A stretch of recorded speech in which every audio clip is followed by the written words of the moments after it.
imagine. Hello, and, well, today we're looking at a movie that's been critically panned. But of course, even though it was panned, they still made 3 sequels, and they have one on the way. My personal least favorite, by the way, being the second, but we're not looking at that one. We're looking at the original. And we're looking specifically at the question, is it as bad as everyone claims? So, let's get to it. And let me just set this out of the way. This is not a full-on review in the sense that I'm not going to be going over the plot too much. I will cover some of the plot, of course, but I'm looking at different aspects of the film versus why it's panned, why critics hate it. And we're going to be answering the ultimate question. Is it that bad? So, let's go into the Bay of Michael and see his film. So this movie is an adaptation. And let me set this out of the way. It is an adaptation of a cartoon based on toys.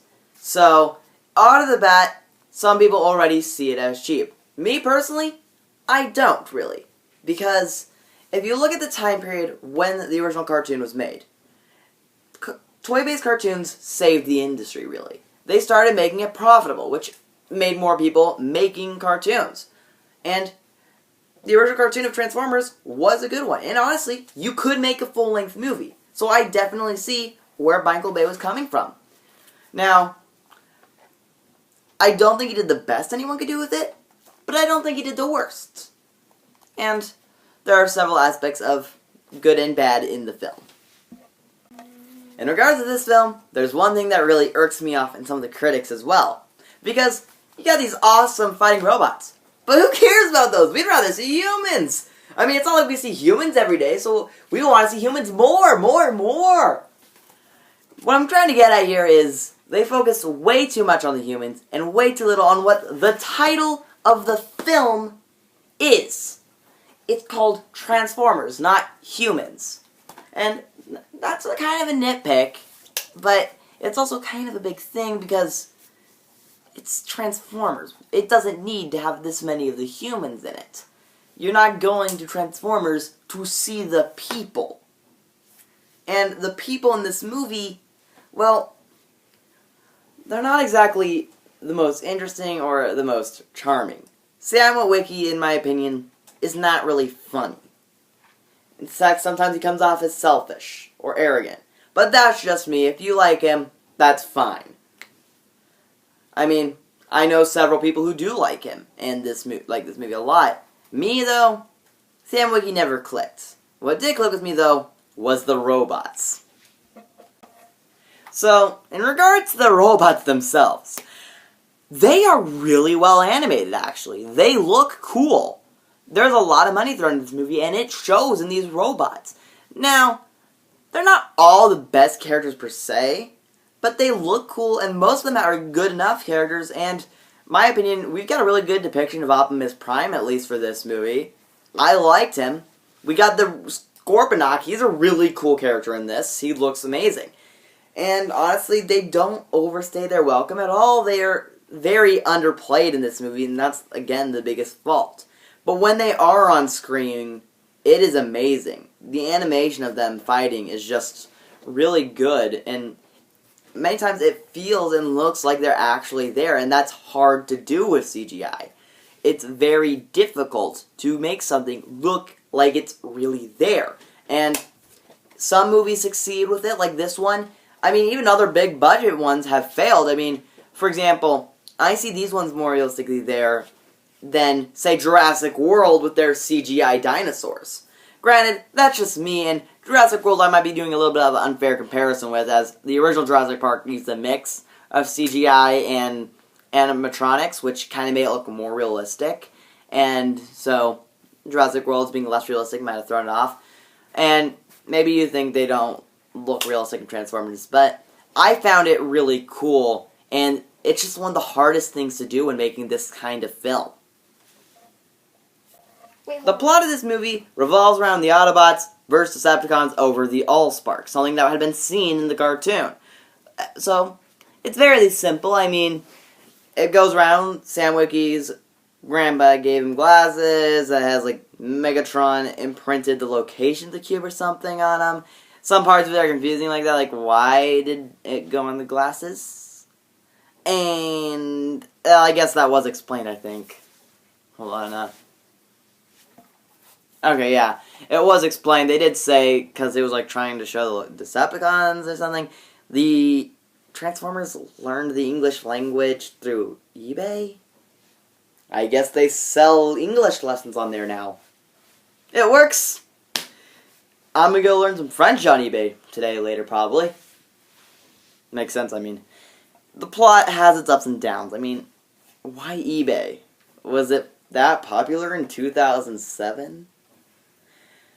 Speaking of product placements, this movie is chock full of them. I mean, there is an entire robot built into Mountain Dew. And it's just everywhere you look, there's problems. I mean, imagine if in my video here, I just put a company logo here and there.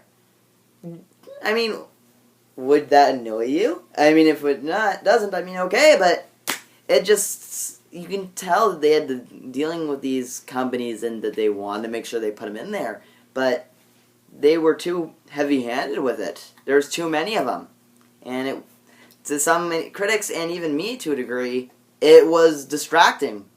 And that's a problem when your product placements are getting distracting. I mean, this isn't the most annoying film to do this. In my opinion, the most annoying ones are the animated films that do this. Because they had to animate that logo in, and you just know they're doing it for the money there. And you know they didn't just do it because they had this in the background and they didn't want to get rid of it, which a live action could technically use as an excuse. But I digress, we're not talking about an animated film with a product placement. So, that's a problem with this movie, but is it really the fundamental problem of the film? No, there's one problem that's way bigger. This problem, of course, being the acting, particularly by some of the human characters. Megan Fox is probably the biggest contributor here. I'm not going to go too much into this. Some of the characters come off as stale, or just the acting just doesn't come through maybe the way Michael Bay intended to.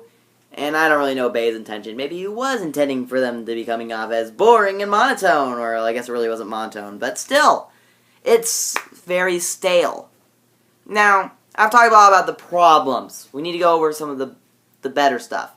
And to be honest, some of the jokes do hit home, and others don't. But this is a movie that has jokes hitting home. That's something to give it. I mean, I've seen plenty of films where the comedy doesn't. I mean, I've seen other live-action adaptations that don't. Like, I mean, there's the Alvin and the Chipmunks movie for one where very, very few of the jokes do any good. But, in terms of this movie's best moments, it's all with the robots. None of it is with the humans. The Transformers themselves, their moments are great. Optimus Prime's last speech, I really like that one like that speech. The Transformers themselves, the final battle between them was just really well animated and really well orchestrated. The music was good in this film. I liked the soundtrack. In general, a lot of the parts that don't have to do with the humans, when you cut out the product placements and the people, it's a good film. And so part of me wants Michael Bay to actually do a film where it's just the Transformers, like maybe on Cybertron, instead of all the humans. But I guess that would have less eye candy or appeal to work with, because it's just robots. I mean, when has a film specifically about non-human entities ever worked? Except for half the early Pixar films. I guess it just has to be an animated film for that to work. Now, let's answer that final question, now that I've talked about this film enough. No, people are being way hyperbolic. The movie has things going for it. It's not the worst thing in existence. And since I'm running out of time, so let me say that quick. It's not as bad as everyone says. In regards to the next episode, we're doing a positive review on the SpongeBob episode, Band Geeks. So stay tuned.